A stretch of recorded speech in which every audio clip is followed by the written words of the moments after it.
One quiet afternoon in a courthouse parking lot, a sharply dressed black man closes his car door, ready to head home after a long day at work. But just as he turns toward the exit, a pair of white FBI agents block his path. What begins as a cold demand to show ID turns into rough hands, a search without cause, and a pair of handcuffs locking around his wrists. They don't ask questions. They don't listen. They think they've caught a suspect. But they haven't arrested just anyone. They've dragged the state attorney off his own property. And when Elijah Banks walks free, without an apology, without a word, they won't see it as a mistake. They'll come to understand it as the beginning of the end. Before we go any further, comment where in the world you are watching from and make sure to subscribe.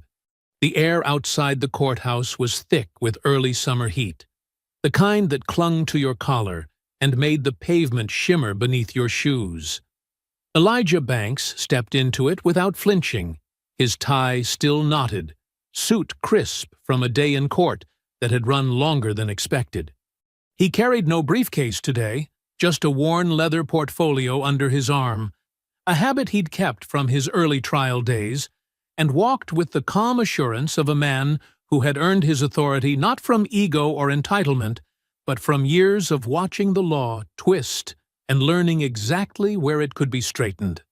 Behind him, the glass doors of the state courthouse reflected the late afternoon sun like polished armor, a reminder that in this place, appearances mattered more than most would admit. He had only made it halfway across the parking lot when the silence broke, the low growl of tires cutting too sharp across asphalt, the hiss of brakes locking just a little too fast, the jarring scrape of a government-issue SUV's door thrown wide before the engine had even settled. Elijah turned at the sound, his brow lifting slightly, not out of fear but curiosity. A second SUV pulled up from the opposite end, boxing his path, and in a matter of seconds, the air shifted. What had been the end of a long day suddenly became something else entirely.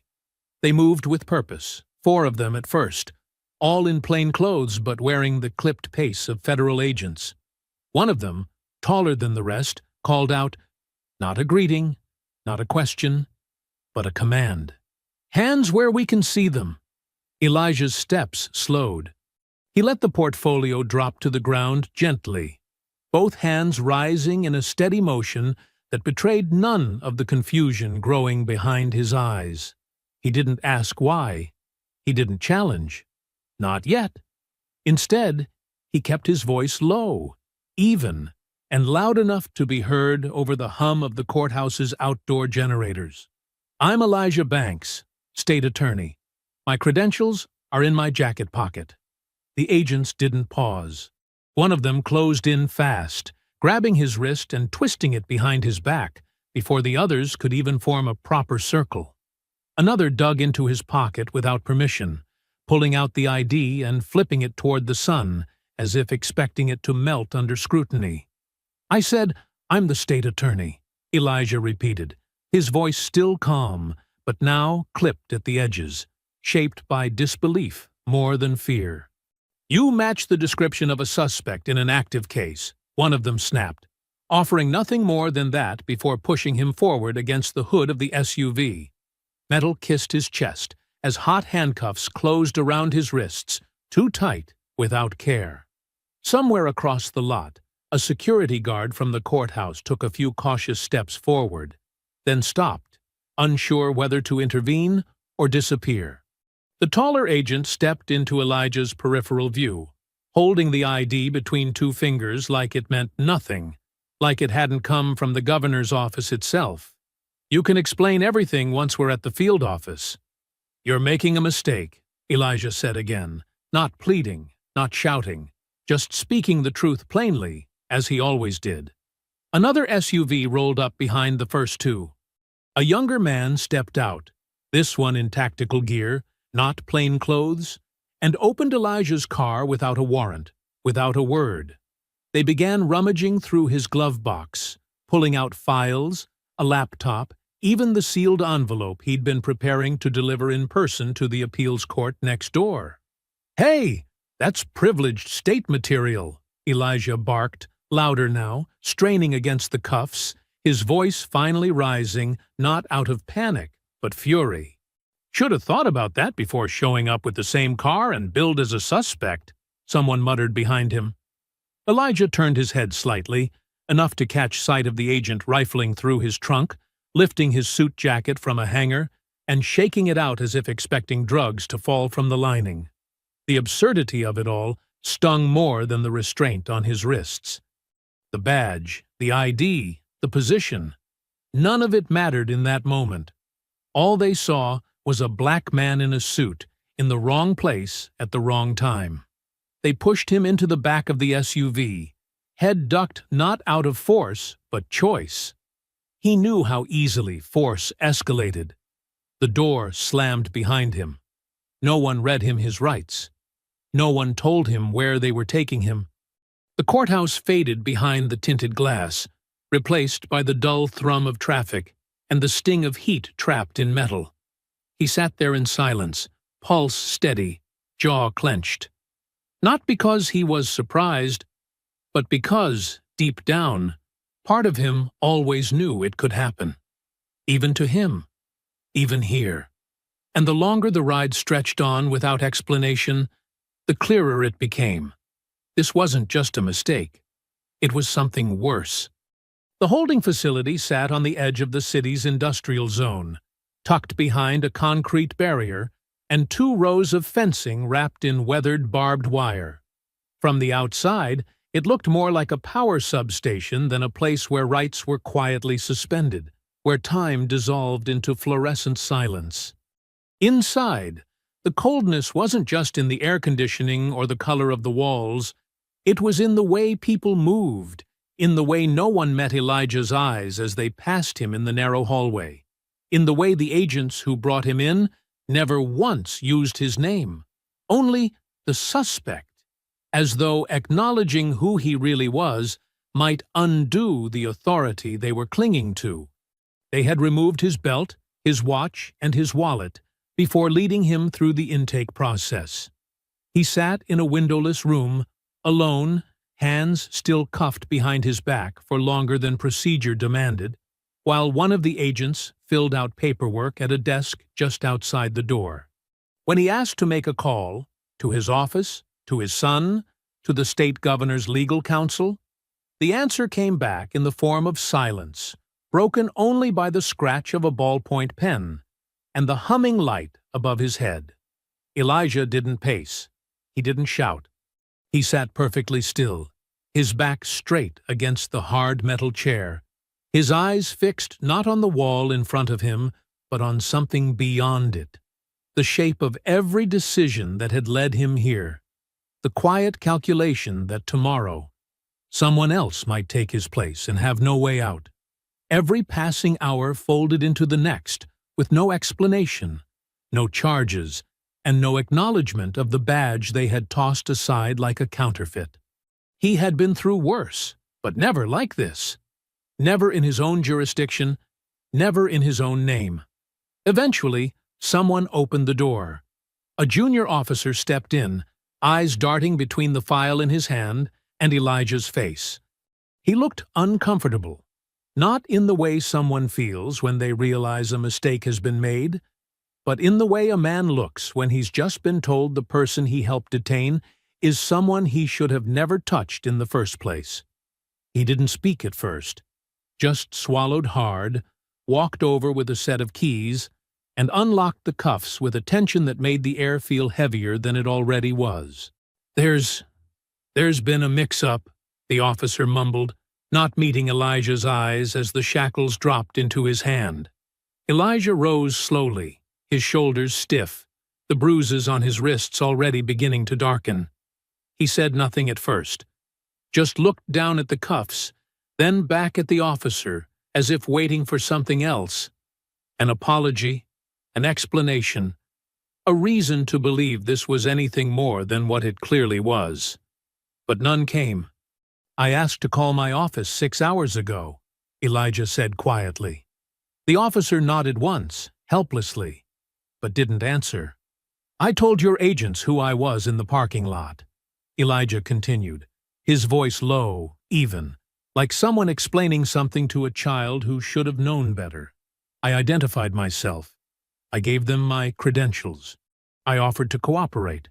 I wasn't part of— I know you weren't, Elijah cut in, not with venom, but with the exhaustion of someone who had spent years dismantling lies, just like the one that was about to be offered. But you're part of this now.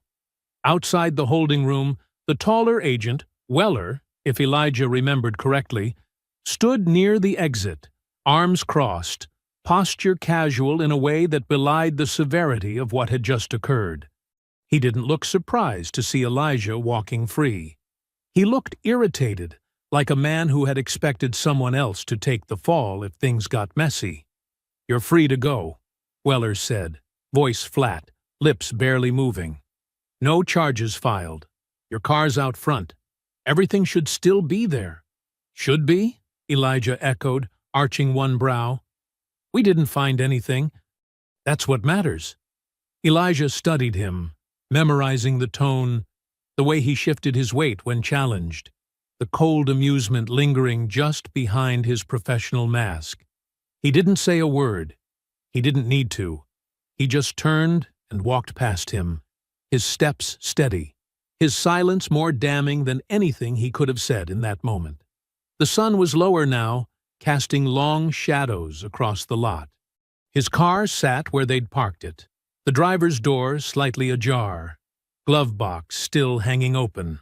Files had been rifled through, his laptop left in the passenger seat with its case unzipped. He checked everything methodically, making note of every crease out of place, every fingerprint on the screen.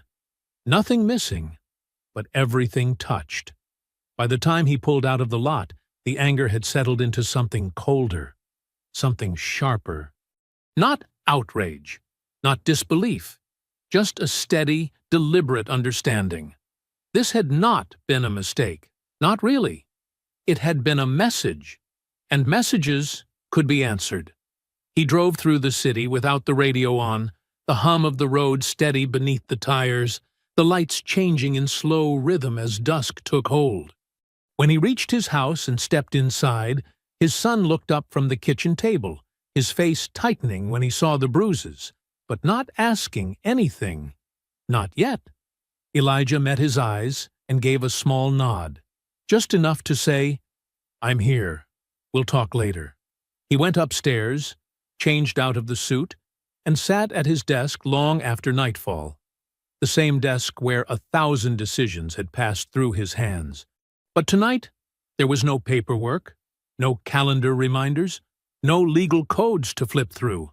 Just one name, Weller, written on a blank notepad, underlined once. He didn't circle it. He didn't scribble it in anger. He just stared at it, until the letters stopped being a name and became something else entirely. A target. The morning after his release arrived like every other weekday morning in the capital, with sirens in the distance, traffic spilling across overpasses, and city workers dragging garbage bins down alleys, slick with last night's heat. But inside Elijah Banks's home, the silence felt heavier than usual. The coffee in his mug had gone cold on the desk beside him, untouched. His suit jacket was already hanging on the back of the chair, his tie looped neatly beside it, but he hadn't moved to dress. Not yet. Instead, he sat at the edge of his bed, with one sock on, the notepad from the night before still in his hand. Weller's name now joined by 3 more beneath it. Titles, estimated ranks, what he remembered from the ride over, and the half-heard conversations during booking. Downstairs, his son hovered in the hallway, pretending to scroll through his phone while glancing up every few minutes, clearly wanting to ask what had happened, but not sure where to begin. Elijah spared him the burden, stepping past with a hand on his shoulder, a light squeeze, and a quiet, "We'll talk this weekend." At the office, no one said anything directly. Not at first. A few staff members gave him longer looks than usual. One of the younger clerks handed him coffee with a nervous smile that didn't reach her eyes. Carmen Brooks, his chief investigator and longtime confidant, waited until the door to his private office was closed before speaking. "I saw it online," she said, placing her phone on the desk with a paused video already pulled up. Low-res, grainy footage from someone's phone across the parking lot.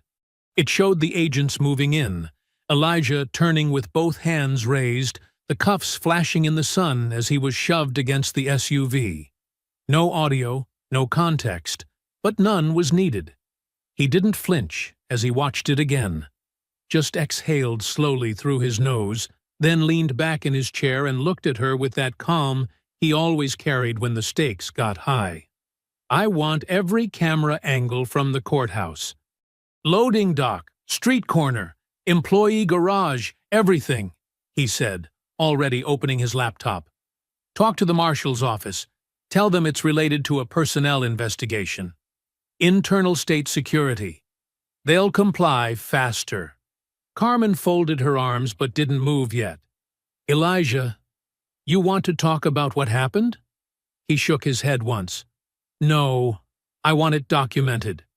There was no anger in his voice, no thunder, just a clarity that reminded her of the way he spoke during closing arguments, when the weight of a case had already tilted in his favor and all that remained was the final step.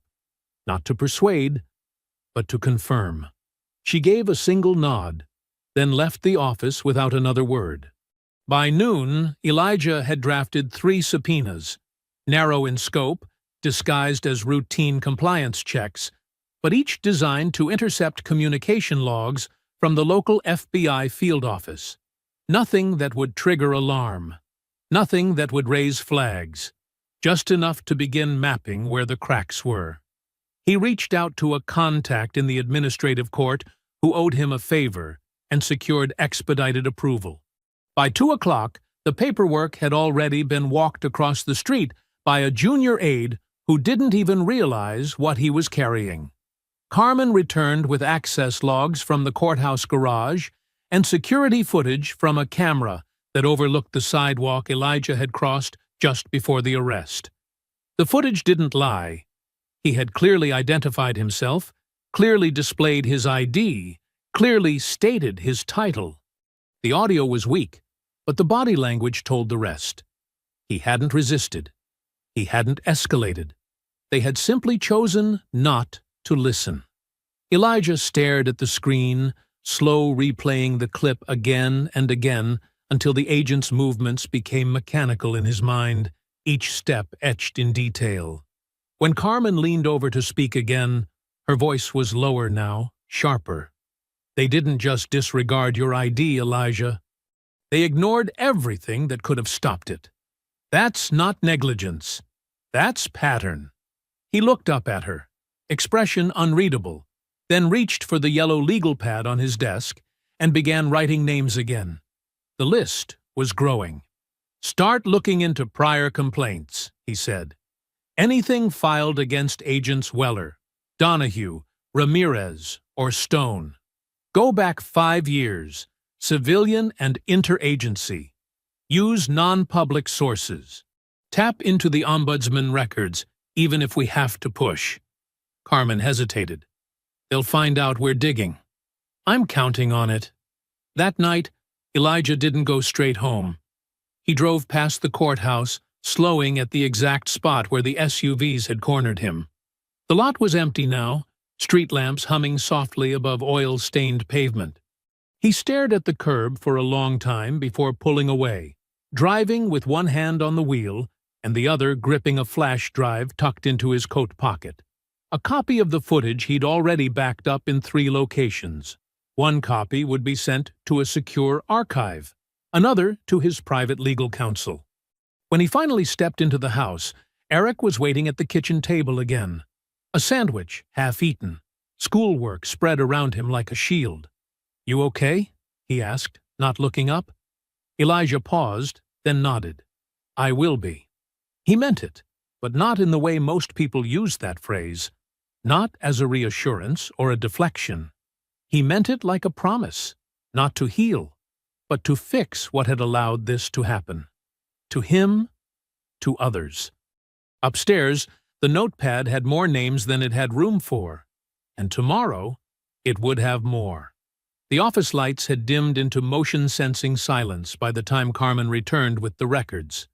She didn't knock, just nudged the door open with her shoulder, a cardboard box in her arms, and a look on her face that told Elijah everything he needed to know before a single word passed between them. She set the box on his desk without ceremony, then reached in and pulled out the first folder, a thick manila packet with red tabs along the edges.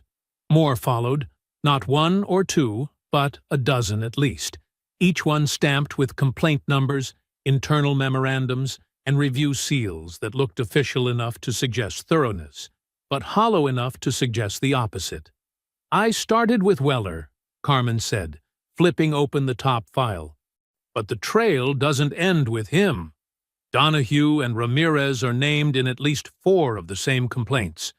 Different names, different case numbers, same pattern." Elijah leaned forward slowly, the chair creaking beneath him as he took the first folder from her hands and began reading. The names were unfamiliar, but the stories weren't. A man pulled over without cause, held in custody for nearly 8 hours after refusing to consent to a vehicle search. A woman who'd been stopped outside her own apartment complex, questioned aggressively in front of her children, then threatened with obstruction when she asked for a badge number. Each report had the same conclusion: insufficient evidence to pursue disciplinary action. Each one ended in silence. "Were these reviewed?" Elijah asked, though the question was mostly for formality. The answer had already made itself clear in the way the files were organized. No follow-up memos, no secondary interviews, no final recommendations. Just signatures, boxes checked, and dates filed away without action. "Surface level only," Carmen confirmed. "Looks like they were pushed through standard intake, then dismissed before they made it past first review. No IA involvement, no escalation. And no media leaks.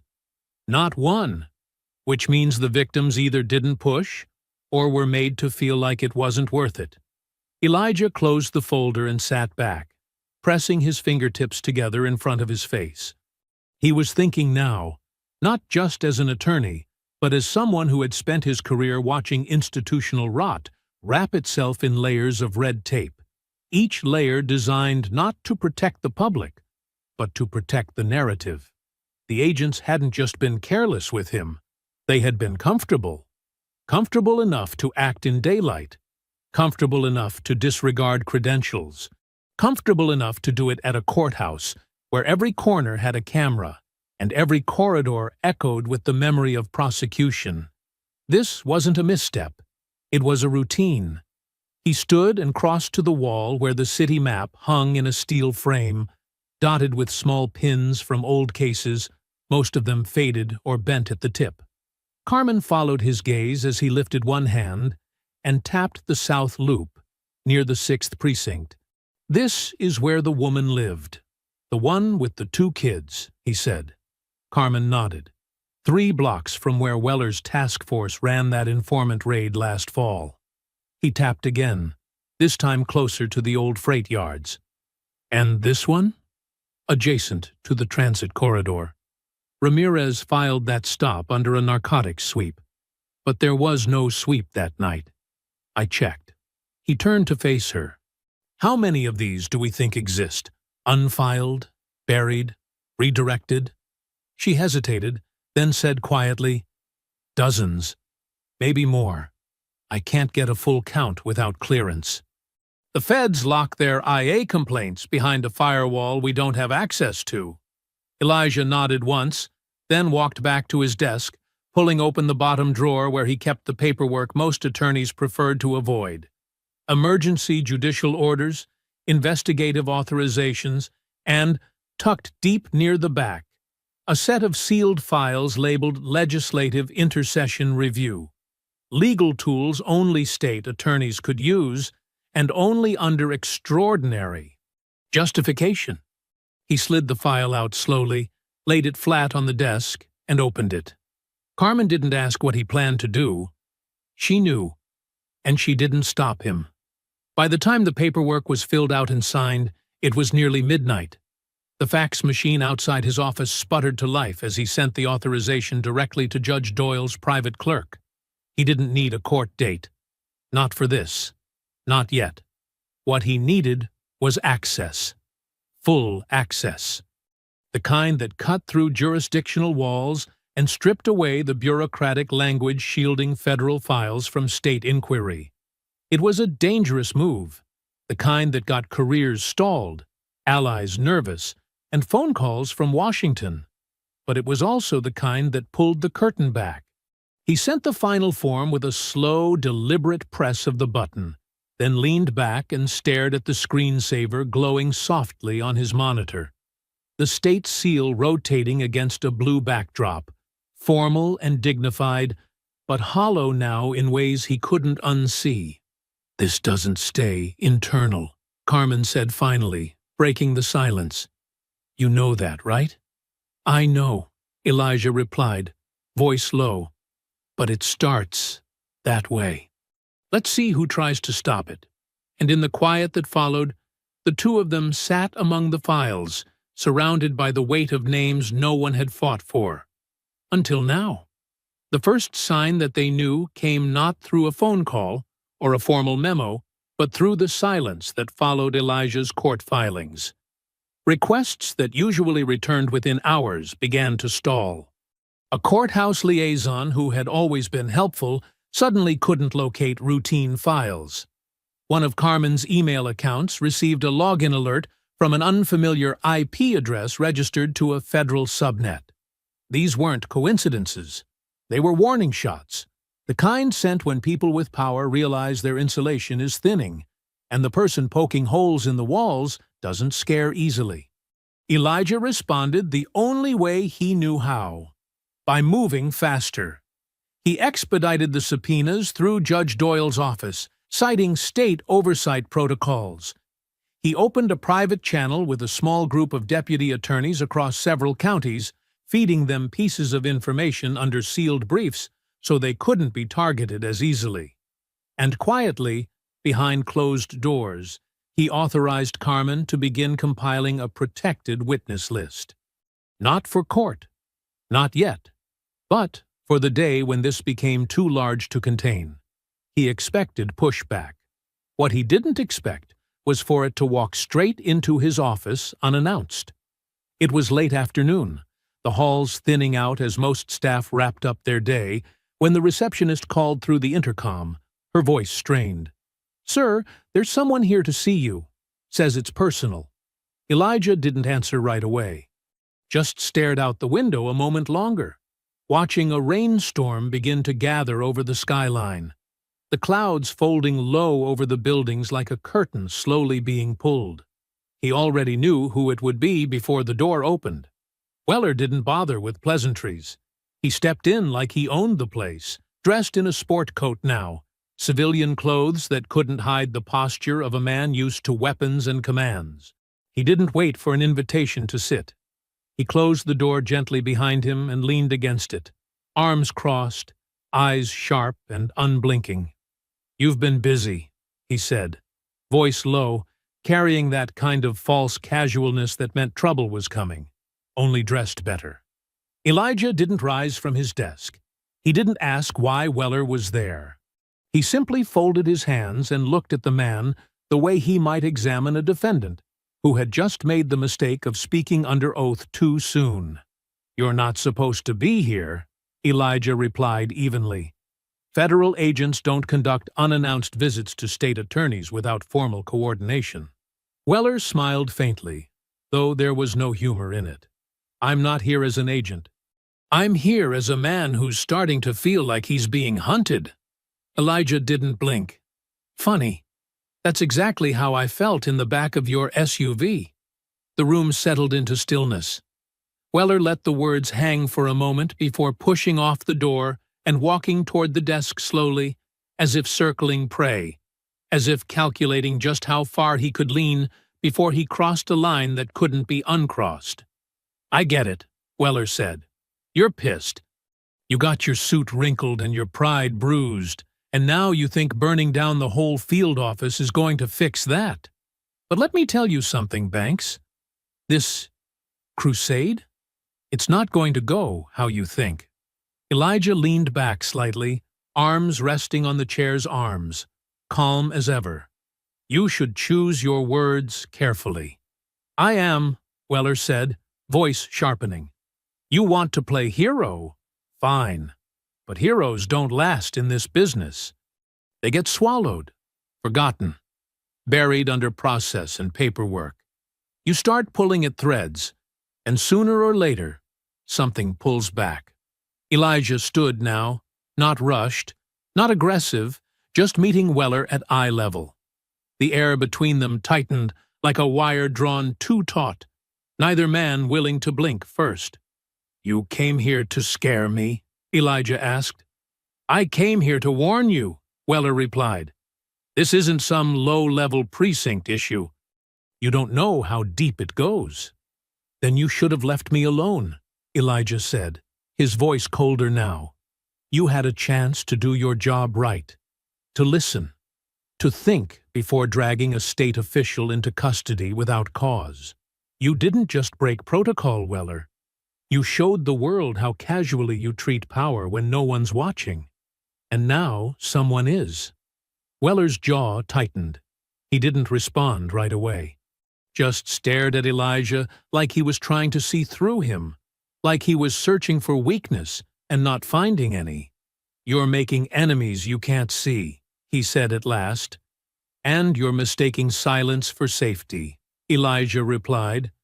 The room held one last beat of quiet before Weller stepped back toward the door, hand on the knob.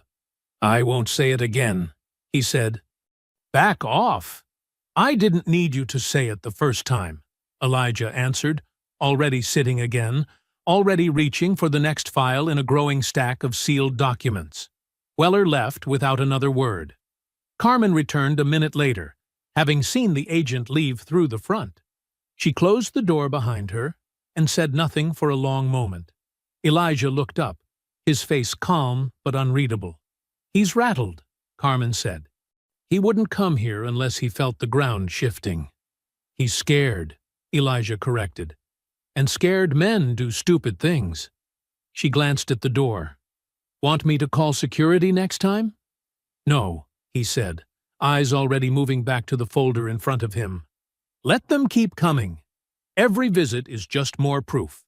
And with that, the investigation continued. Now not just with purpose, but with urgency. The enemy was no longer hiding in files and silence. Now they had faces. The days that followed Weller's visit unfolded with the rhythm of something approaching war. Not loud, not declared, but unmistakable to anyone who understood how institutional pressure made itself known. Requests that had previously been acknowledged with automatic compliance were now met with delays. Court clerks who once answered on the first ring began sending Elijah's calls to voicemail. The Bureau's media liaison issued a vague public statement about unfounded allegations undermining federal cooperation, without naming names. But everyone in the loop knew exactly who they were talking about. It wasn't just procedural slowdown anymore. It was a coordinated signal, and Elijah didn't flinch. He doubled his pace, tasking Carmen with running background traces on key agents whose names appeared across multiple complaints. He looped in a forensic analyst he trusted from his days in the DA's office, having her dig into metadata from doctored police reports that didn't match timestamps on arrest logs. One by one, the inconsistencies multiplied. Too many to be explained away as oversight, too consistent to dismiss as coincidence. Witnesses began to talk, but not in public. They came in quietly. Former defendants, probation officers, even a retired field agent who'd moved out of state and had nothing left to lose. They described a unit that operated without boundaries, one that regularly bypassed proper channels under the guise of national interest or active surveillance, covering illegal stops and unreported detainments behind jargon and paperwork buried deep enough that most never found it. One man, middle-aged and soft-spoken, arrived with no attorney and a trembling hand that barely kept his coffee still as he spoke. He told Elijah and Carmen about being held for 2 days without formal booking, locked in a supply room and questioned about friends he no longer spoke to, all because he was spotted near a location under bureau surveillance. No charges were filed, no report was made, and when he tried to report the incident to Internal Affairs, he was warned that his immigration paperwork had errors, a not-so-subtle reminder of what could be taken if he didn't stay quiet. Carmen documented every word, filed every sworn affidavit, and cross-checked details against the growing web they were building. One full of unexplained detours, edited security logs, and badge swipes that didn't match timestamps. Still, Elijah knew information wasn't enough.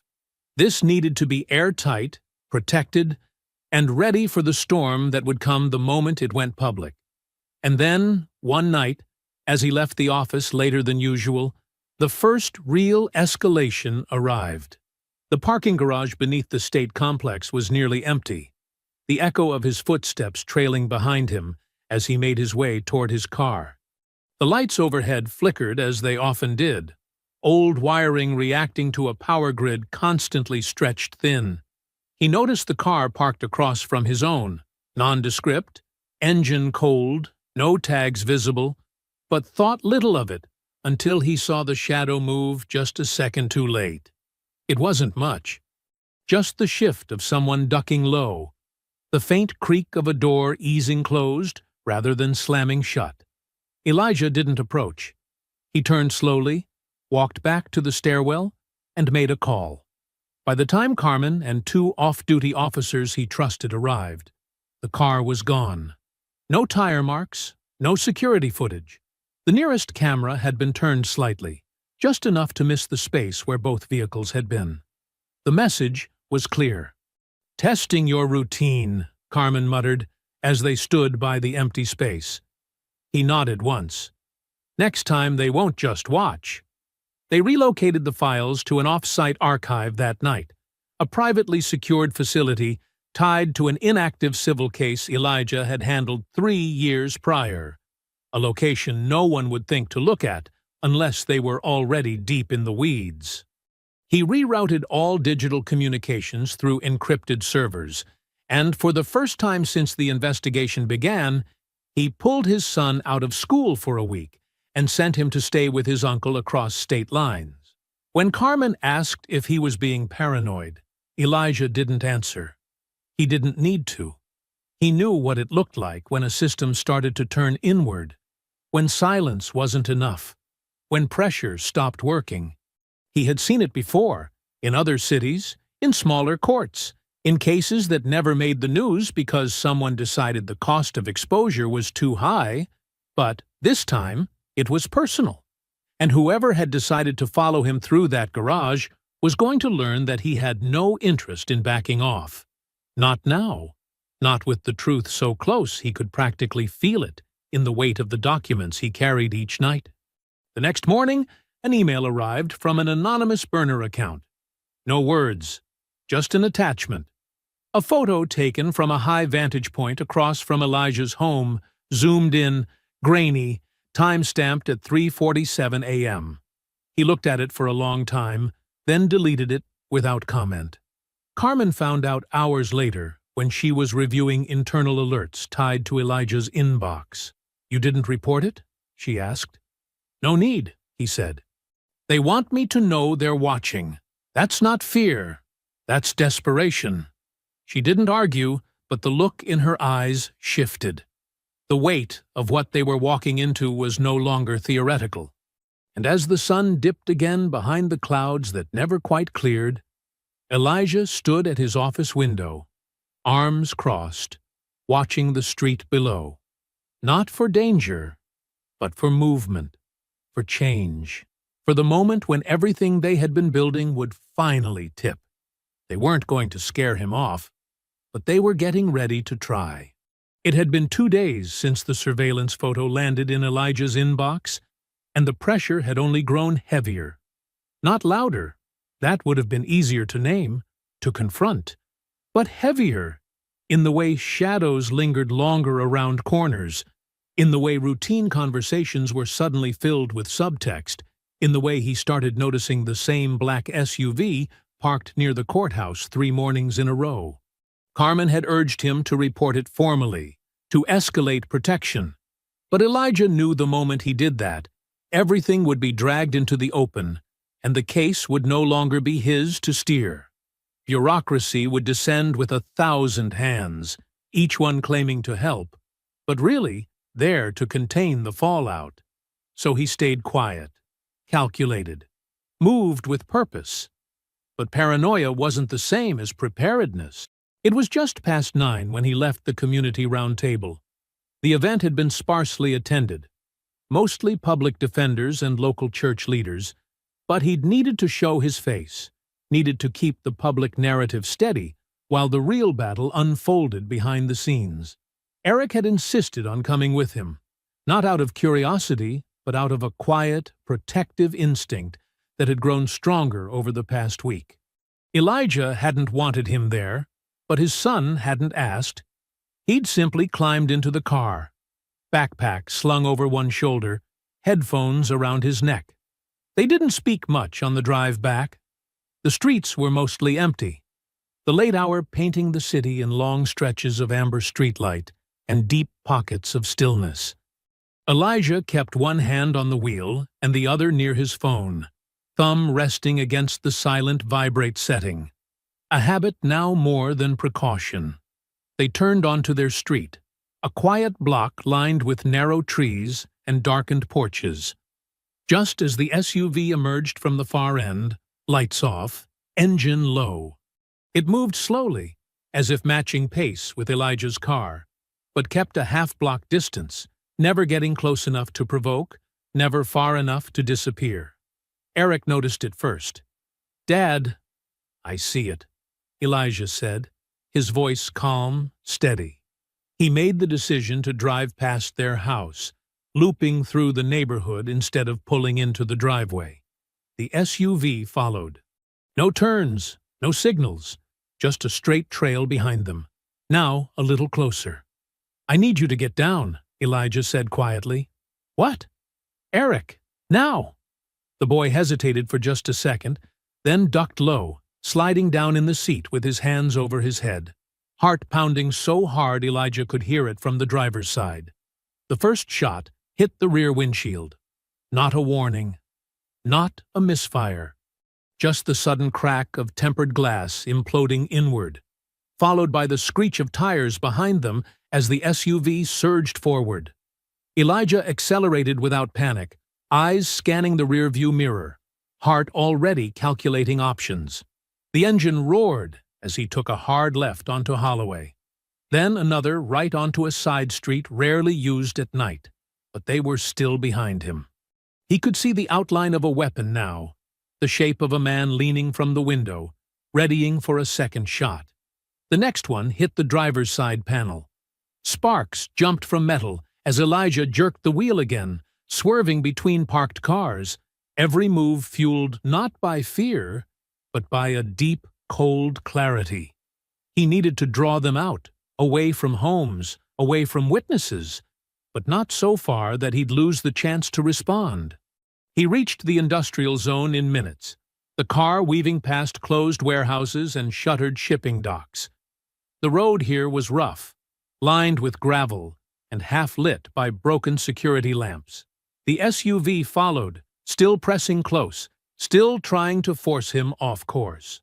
Elijah made one last sharp turn into a narrow alleyway, slammed the brakes, and grabbed Eric by the shoulder. "Out! Now!" The boy hesitated, stunned. "Out, Eric!" They bolted from the car, just as another round tore through the rear fender.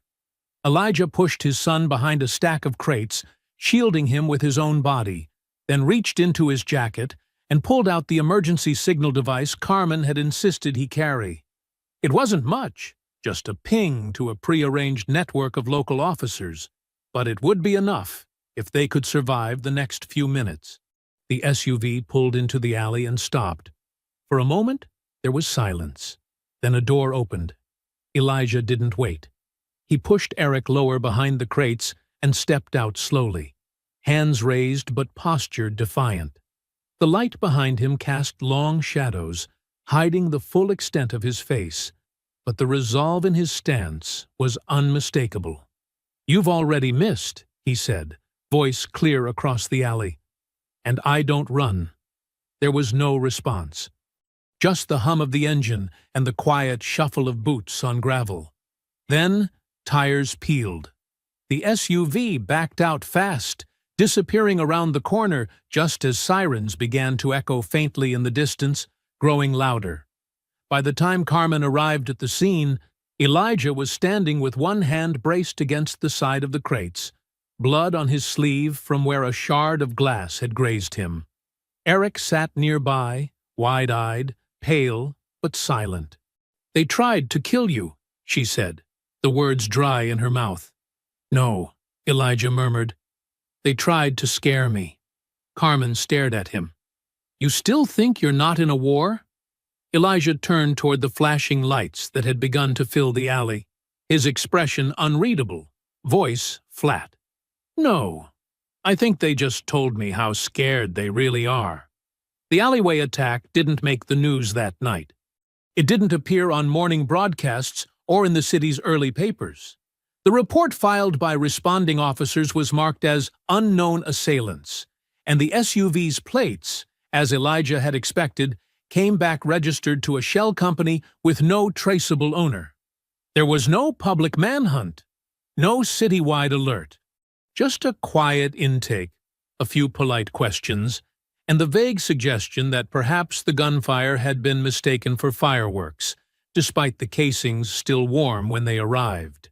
But Elijah hadn't expected justice from procedure. He expected denial, and that meant the next move had to come from him. By the end of the following day, he had called in every favor he was owed.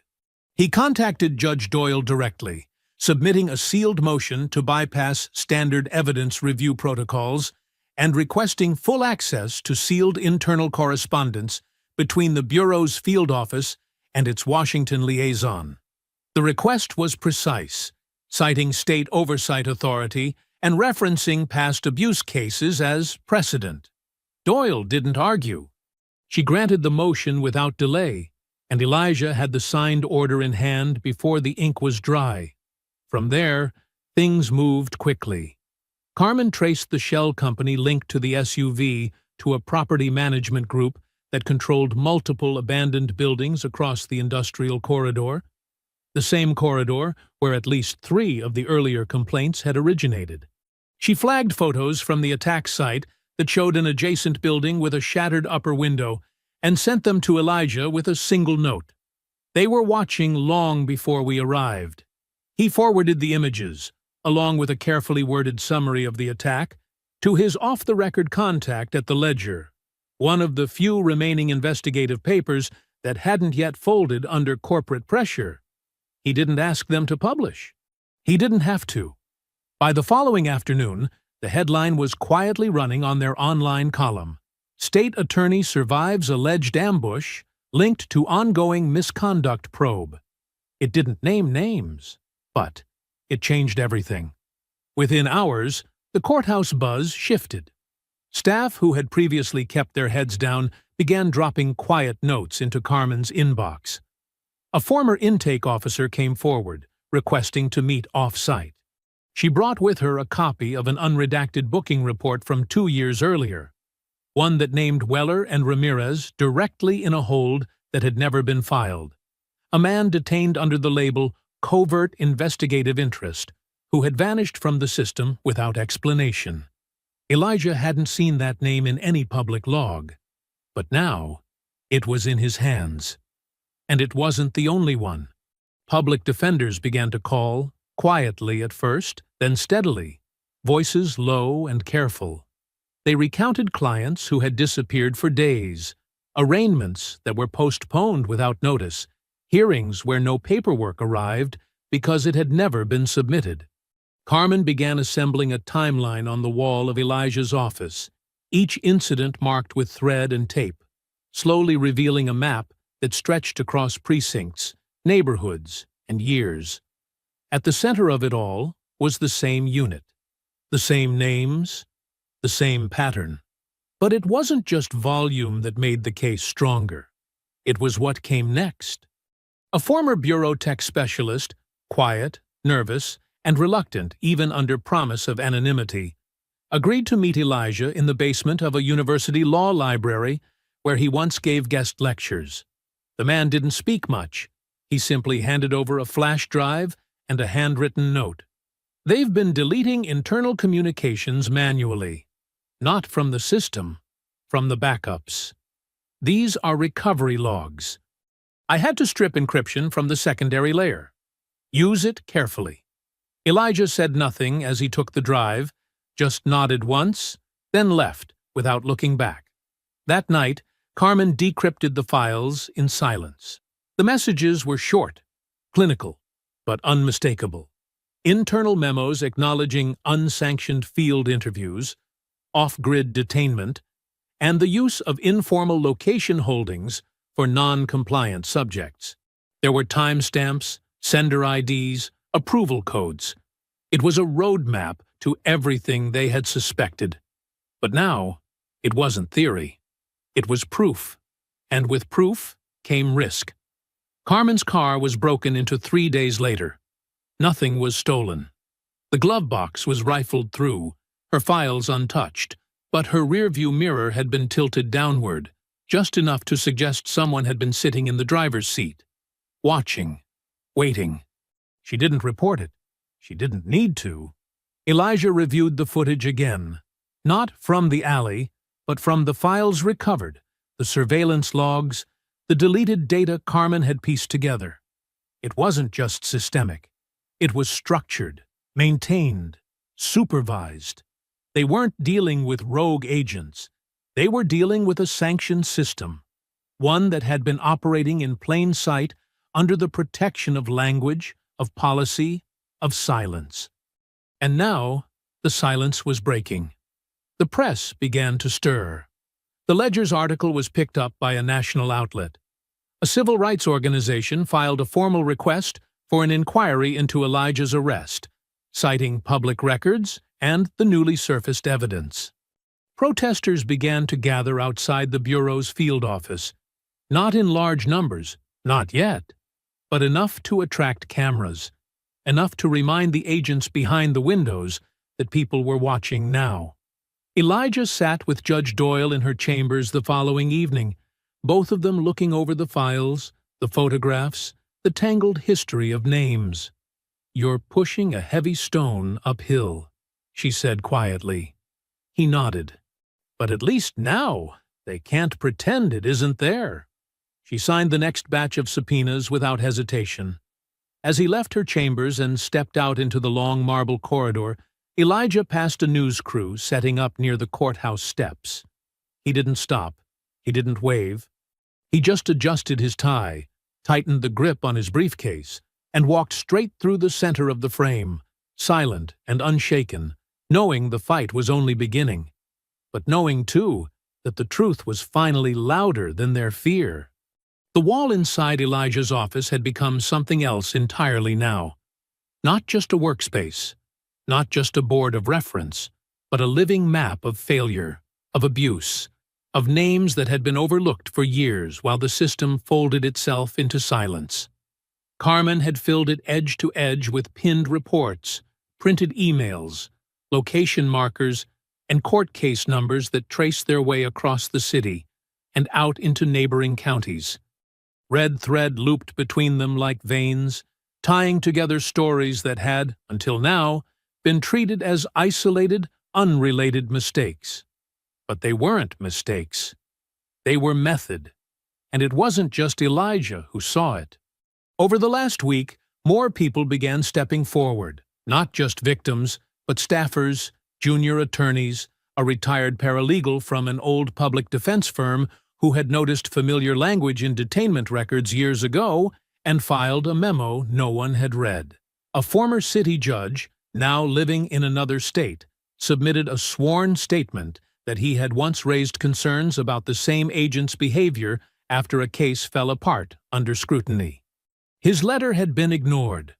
Now it sat on Elijah's desk, weighty with hindsight. It wasn't only the volume that mattered, it was the pattern. Carmen began color-coding the strings on the board. Red for unlawful detainment, blue for undocumented searches, green for sealed cases reopened through Elijah's orders. She noticed something subtle at first. A string of locations clustered near train yards, industrial parks, and shipping depots, places where oversight was thin and security cameras, if they existed, weren't connected to public systems. She cross-referenced addresses with bureau vehicle logs, used historical location data from a pair of traffic tickets filed by city police against unmarked government cars, and slowly began to piece together an unregistered circuit. What she found wasn't just illegal, it was orchestrated. The Bureau's field office had quietly used a loop of neglected properties and closed warehouses as unofficial detainment sites, slipping suspects through gray zones where booking wasn't required and access wasn't recorded. The properties weren't owned by the Bureau. That would have been traceable. Instead, they were leased under aliases, filtered through shell companies registered to out-of-state real estate groups. But the leaseholders had federal clearances, and at least 2 of the buildings had been active during Elijah's own ambush. He reviewed her findings without speaking at first, jaw clenched, fingers folded tightly across his mouth. When he finally did speak, his voice was quieter than usual. "How long?" "Best guess?" Carmen said, arms crossed as she leaned against the desk. 5 years, maybe 6. "And no one saw it?" She shook her head. "I think they did. They just didn't want to know what it meant." The investigation had taken on a shape of its own now, something larger than even Elijah had anticipated. It had become too big to hold in one office, too complex to manage through paper trails alone. He knew it was time to build outward, to create redundancy, to ensure that if anything happened to him or Carmen or anyone else tied too closely to the case, the work wouldn't stop. He arranged for copies of all files to be secured in 3 different legal archives, each under sealed trust agreements. He assigned portions of the case to trusted attorneys in neighboring districts, dividing the materials not just by geography, but by risk, ensuring no one office carried too much at once. Carmen called it defensive architecture. Elijah called it survival. And still, the pressure grew. One of the witnesses who had testified under seal was followed leaving the courthouse. His car was vandalized 2 days later, tires slashed, back window smashed. Nothing was taken. Everything had been touched. The man called Elijah personally, voice shaking, and asked if his statement could be retracted. Elijah understood. He didn't push, but he also didn't remove the testimony from the case file. Instead, he forwarded it, along with photographs of the damage and a timeline of the harassment, to the Federal Inspector General's office, accompanied by a blunt letter that opened with a single line: "If your silence continues, it will become evidence." The media requests had multiplied, but Elijah remained cautious. He offered no interviews, gave no quotes, and spoke only through official filings. But Carmen had begun preparing something different. A public summary. A timeline of what had happened, built to be understood not in legal terms but in human ones. She kept it in a locked drawer, untouched, waiting for the right moment.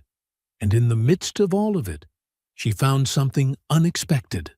Buried in an old housing complaint, tied to a now-closed community center once rated under suspicion of harboring gang affiliates, was the name of a young man who had vanished shortly after the sweep. His case had been closed quietly, with no follow-up. But in one document, barely legible from the poor quality of the scan, was a name listed under unofficial transport authorization: Agent Troy Weller. There had been no charge filed. No log of the boy's release. No public record of where he'd gone. Elijah stared at the name, then at the faded photograph Carmen had recovered.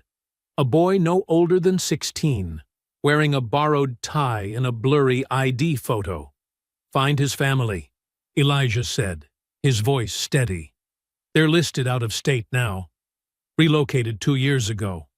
Phone disconnected. Then find who helped them leave. Someone knows what happened."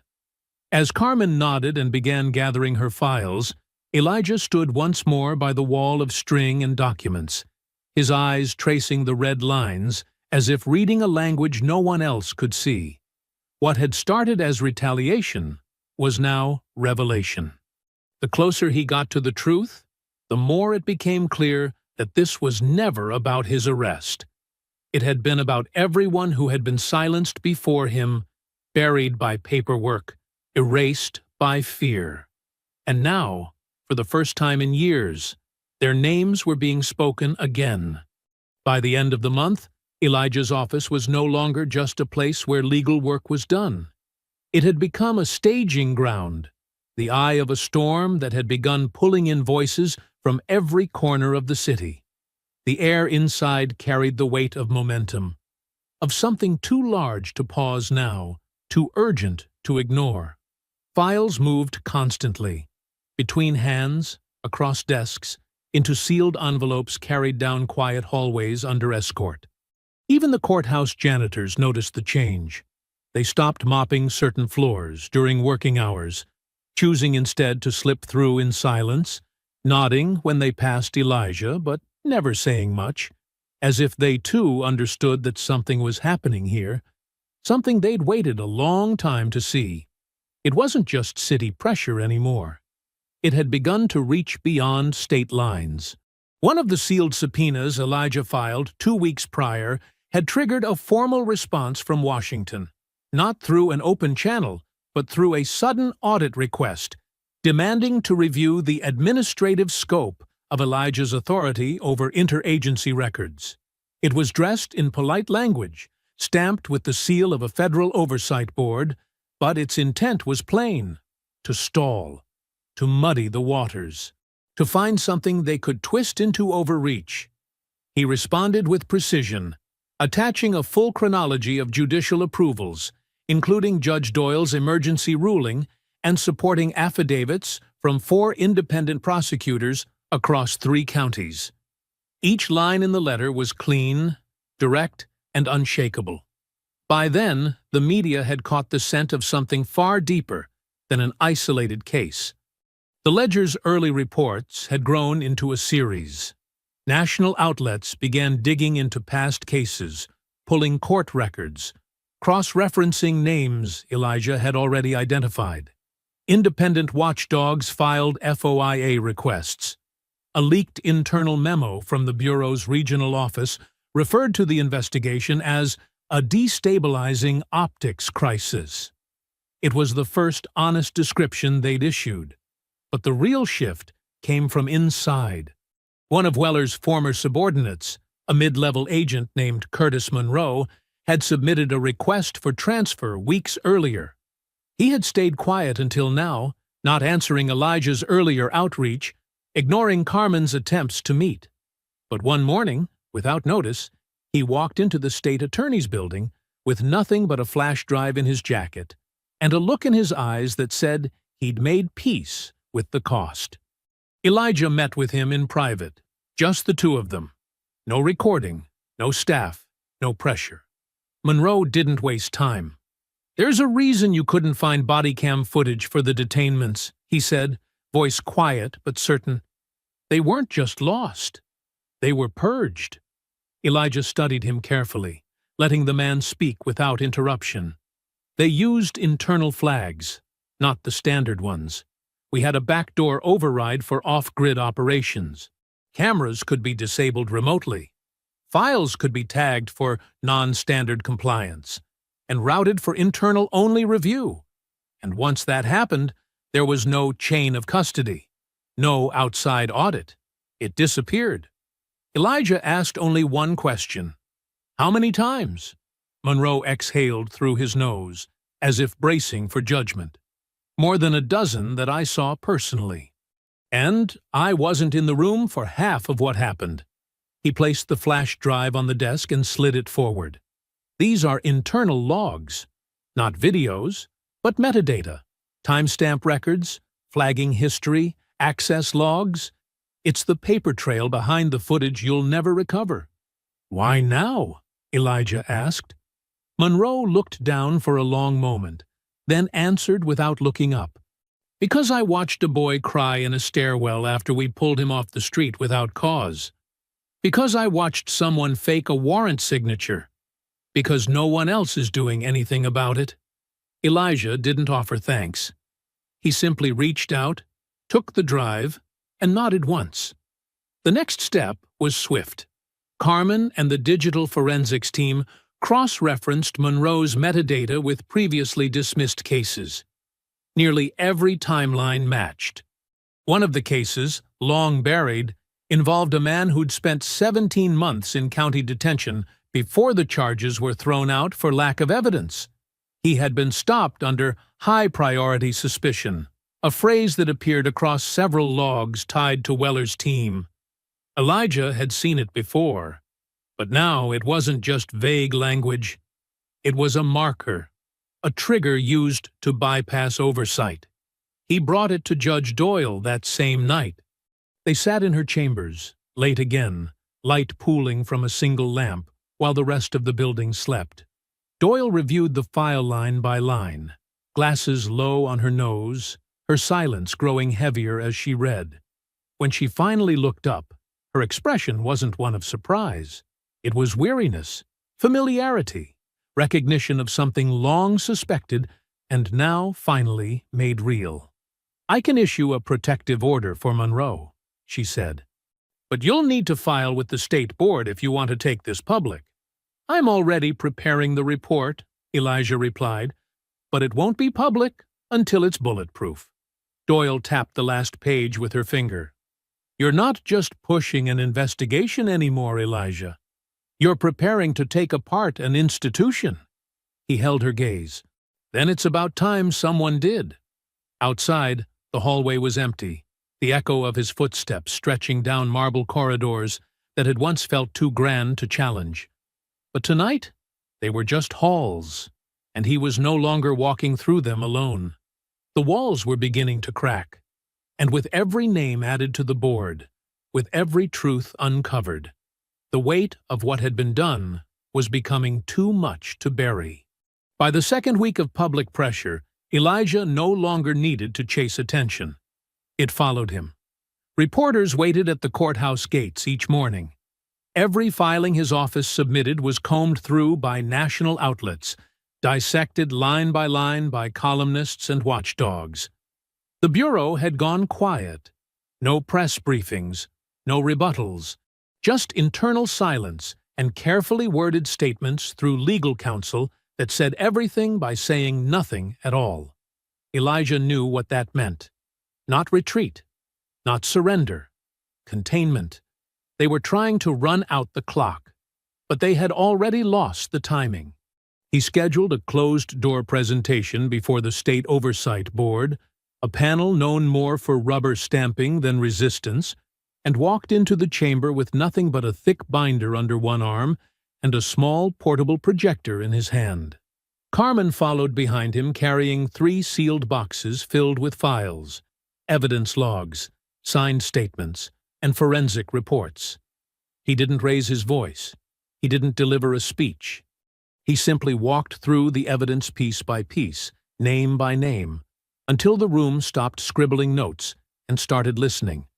He showed them the detainment logs, the deleted metadata, the altered GPS routes logged by Bureau vehicles on nights when suspects disappeared and reappeared hours later, miles from where they were last seen.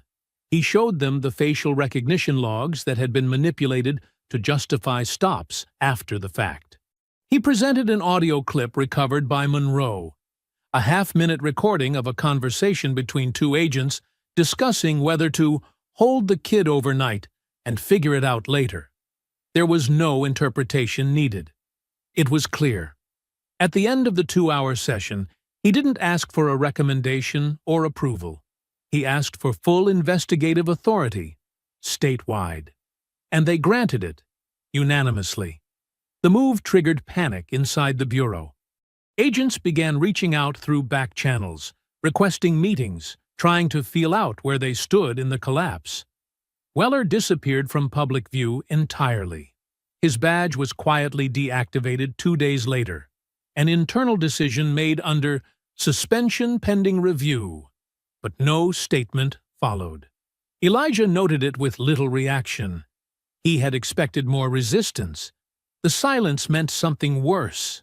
They were preparing a counterstrike. The night after the board hearing, Carmen found a second surveillance device inside her apartment. Not a tracker, but a listening mic tucked behind a light switch panel in her kitchen. It was clean, sophisticated, not the type used by civilians or local police. She didn't speak when she showed it to Elijah. She just placed it on his desk, wrapped in a towel, and sat across from him with her arms crossed tight across her chest. "They're still trying to figure out what we don't have," she said. "Not how to stop us, how to get ahead of it." Elijah nodded slowly. "Then we don't wait." That Friday, he called a joint meeting between the Inspector General, the Attorney General's office, and 2 federal judges. He brought every file, every statement, every time-stamped message. He laid it out without commentary, without theater, without giving them space to deny what was staring back at them. When one of the federal judges asked if he had confirmation of who had authorized the deleted footage protocol, Elijah handed her a redacted document with 2 names highlighted. She stared at it for a long time before setting it down, saying nothing. Another asked how long Elijah had known the scale of the operation. "I didn't," he said simply. "Not until they tried to silence it." After the meeting, no one shook hands. No one made promises. But the tone had shifted. No more plausible deniability. No more dismissive smiles. For the first time, Elijah saw fear in their eyes. Not fear of exposure, but fear of being tied to something they could no longer excuse. That weekend, the Bureau's D.C. office issued a brief statement announcing a temporary restructuring of the regional unit. It named no agents. It accepted no responsibility. But the timing was no accident. It was their attempt to get ahead of the storm. Carmen met Elijah on the courthouse steps the following Monday morning, her arms full of press packets, each one containing a summary of the findings formatted for the public. Plain language, case photos, names blacked out only where absolutely necessary. They were ready. "You sure about this?" she asked, as they stood before the waiting cameras, microphones angled forward like bayonets. "I'm not doing it for them," Elijah said. "I'm doing it for every person who sat in silence while this was happening, for every name on that board." And with that, he stepped into the crowd and began speaking, not as a prosecutor, not as a politician, but as a witness, naming what had been done and who had done it. He didn't raise his voice. He didn't have to. The truth had weight now, and the world was finally listening. The public briefing lit the match. What followed wasn't a ripple. It was a surge. Within 24 hours, Elijah's speech had been clipped, shared, and rebroadcast across every major platform, from regional news to national primetime, his calm voice cutting through headlines crowded with spin. He didn't speak in sound bites. He didn't offer outrage or flourish. He just laid it bare. Names, dates, documents, the number of unreported detainments, the internal tampering, the metadata logs, the buildings, the bodies, and the Bureau's silence. That silence cracked by Monday evening. An internal memo, leaked by a junior field agent to the Ledger, revealed that the Bureau's regional office had issued guidance to its agents instructing them to cease any unauthorized engagements with the media or legal counsel, citing national security risks. The language was thinly veiled intimidation, and the leak confirmed what Elijah had long known. They weren't preparing a defense. They were bracing for collapse. By midweek, a senior agent resigned, not in protest, but in retreat. His name had appeared on 4 of Elijah's flagged transport logs.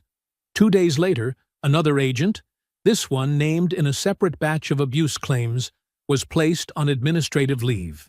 Then came the email, not to Elijah directly, but to the legal press, from a whistleblower identifying himself only as DF.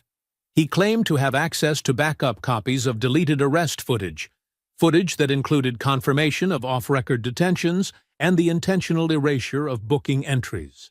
Within hours, Elijah's office issued a formal request for the whistleblower to submit materials under protected status. The system had turned on itself. Inside the bureau, lines of loyalty frayed fast. Agents began pointing fingers, internal audits launched in every direction, and the department's legal division flooded the oversight board with counterclaims that collapsed the moment subpoenas arrived. Carmen could barely keep up.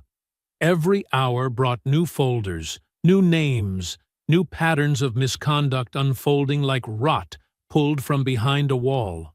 One of the buildings tied to the shell company was raided, not by Elijah's team, but by the Inspector General's office under emergency order. Inside, they found records, handwritten logs, surveillance schedules, names. One of them belonged to the boy Carmen had traced weeks earlier, the one who'd vanished. It was the first physical proof he'd ever been held. It was also the final piece Judge Doyle needed. She authorized full state seizure of all Bureau-linked satellite offices operating outside standard jurisdiction. The Bureau issued a public denial that same evening, a flat, cold press release dismissing the findings as incomplete and under review. But no one was listening anymore. People had already taken to the streets, not in chaos, not in rage, in presence. They gathered at government buildings, holding up signs not with slogans, but with names. The names Elijah had uncovered, the names that had been redacted for years. Survivors stood before cameras for the first time. Former detainees testified under oath.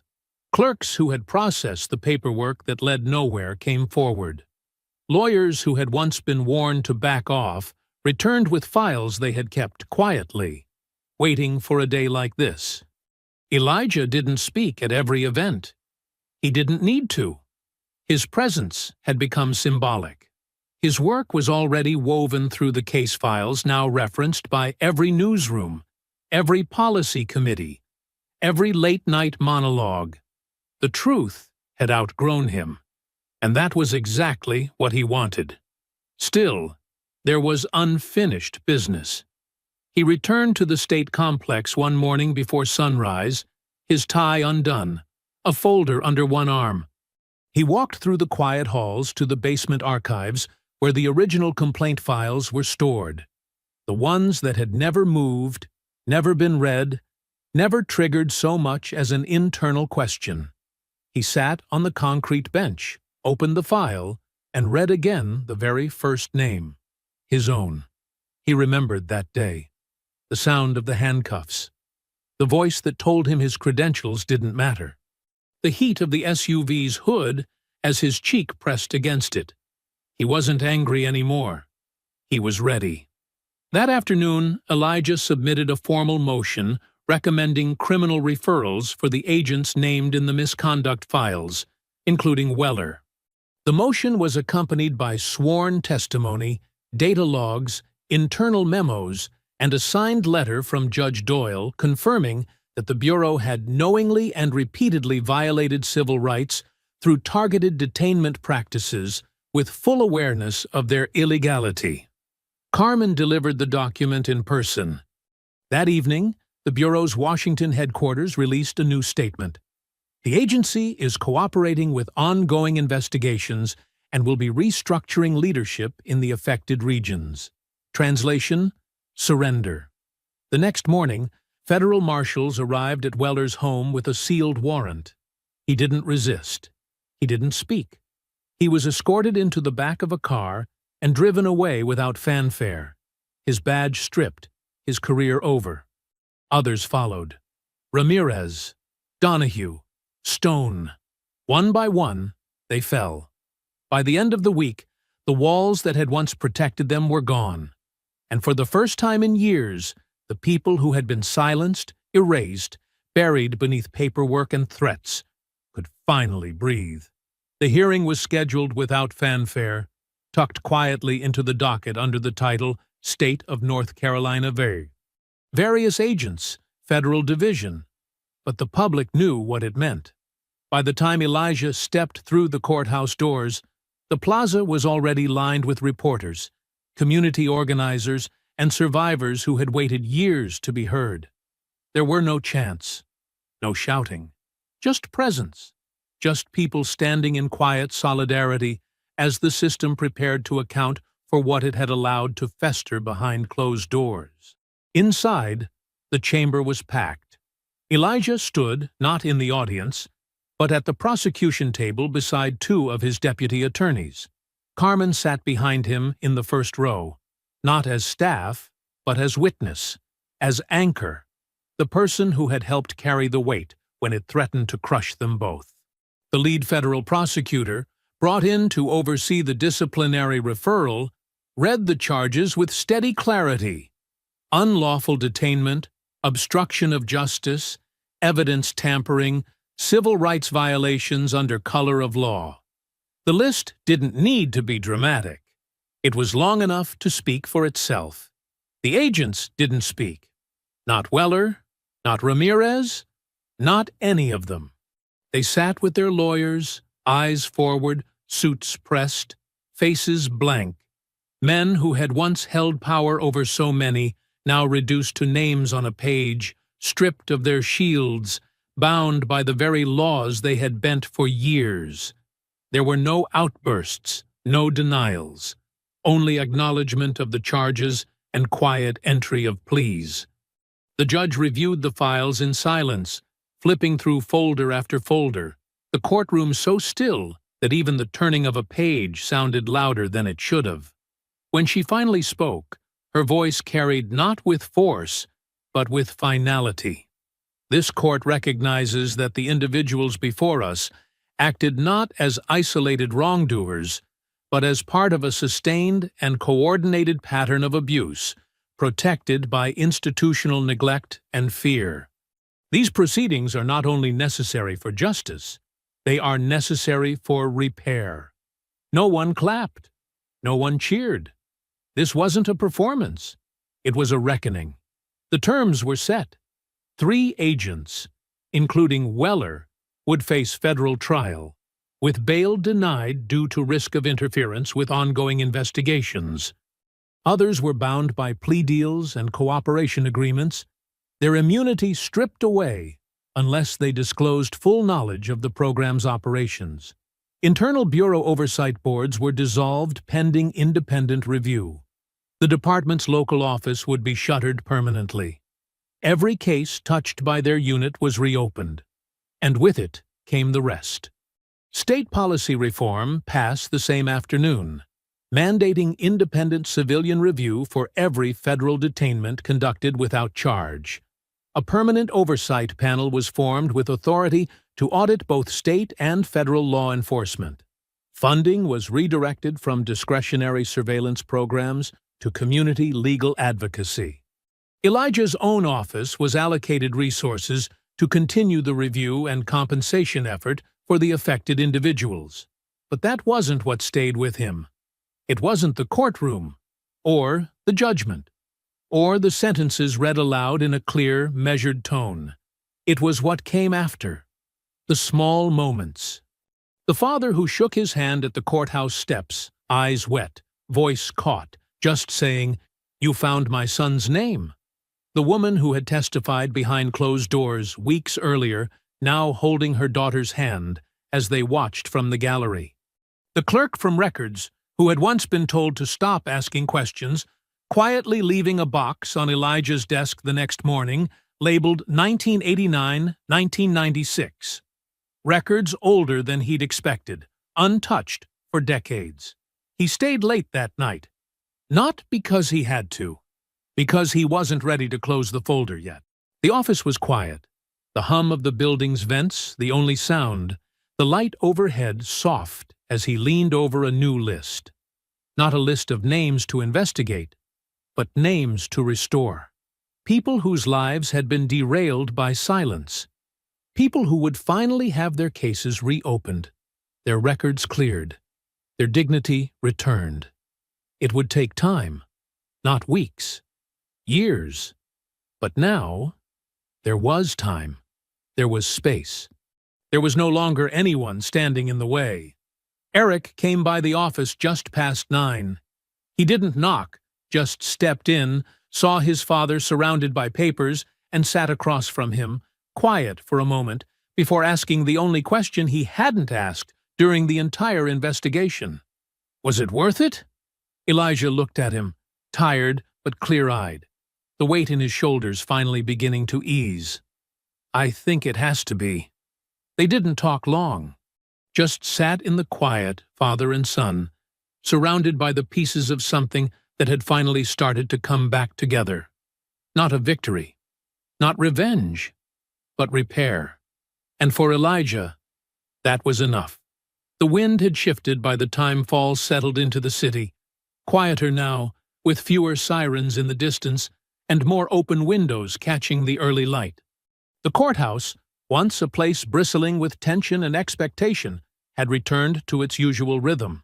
Lawyers pacing marble floors with case files pressed to their chests, clerks moving through halls with practiced calm, and visitors scanning lobby directories without realizing they were standing in the same place where months earlier something much heavier had broken loose. Elijah walked those halls differently now, not with pride or weariness, but with the quiet certainty of a man who had done what needed doing and carried the weight of it in a way that didn't ask for applause. He still arrived early before most of the staff and stayed late when the halls were still. His name had been mentioned on the news less and less as the weeks went on, the public's attention drifting toward other headlines, but that was fine with him. The work hadn't ended when the hearings did. It had only shifted. Nearly 200 cases had been reopened. 47 individuals had received formal apologies, accompanied by financial compensation and record expungement. A review panel, jointly appointed by the state and a coalition of civil rights attorneys, had begun auditing additional detainment logs reaching back 10 years. Elijah had agreed to serve as an independent advisor to the panel, not to lead it, but to ensure no file was dismissed as unimportant. Not again. Some days, the work felt heavier than before. Not because of resistance, but because now every door opened, and every story came with truth that could no longer be ignored. Survivors came in with eyes full of memory, carrying folders they had kept for years, some torn and water-damaged, others perfectly preserved. Mothers, sons, veterans, students, all of them stepping into rooms that had once turned them away, now welcomed with quiet deference. Carmen remained by his side through all of it. She had taken a promotion she didn't ask for, now serving as special counsel on oversight implementation, and split her time between offices, but she still called Elijah daily. They met every Friday morning without fail. Same corner cafe, same worn booth near the window, 2 coffees, 1 black, 1 with cream. They spoke less about the case now and more about the aftermath, about what justice looked like when it didn't arrive in a courtroom but in the slow work of restoration. Some stories still haunted them. The young man whose case had sparked the pattern, still missing. His name remained pinned at the top of Elijah's board, not as a lead to be pursued, but as a reminder. The Bureau never disclosed what had happened to him, and no witness had stepped forward with a definitive answer. But Elijah hadn't removed the name. He couldn't. Some things were never closed, only carried. Eric had returned to school with a kind of focus that surprised Elijah. The boy who had once hovered outside his door uncertainly now moved with his shoulders back, asking questions about civil law and due process, writing essays on power and reform. They didn't talk about the night in the alley much, but Elijah had seen the way Eric looked at the courthouse steps the day of the verdict, the way he had stood still as the crowd moved around him, quiet, grounded. It stayed with him. In the weeks following the final sentencing, Elijah received letters. Most came unsigned. Some simply said thank you. Others told stories he'd never heard. Neighbors watching agents move through their streets.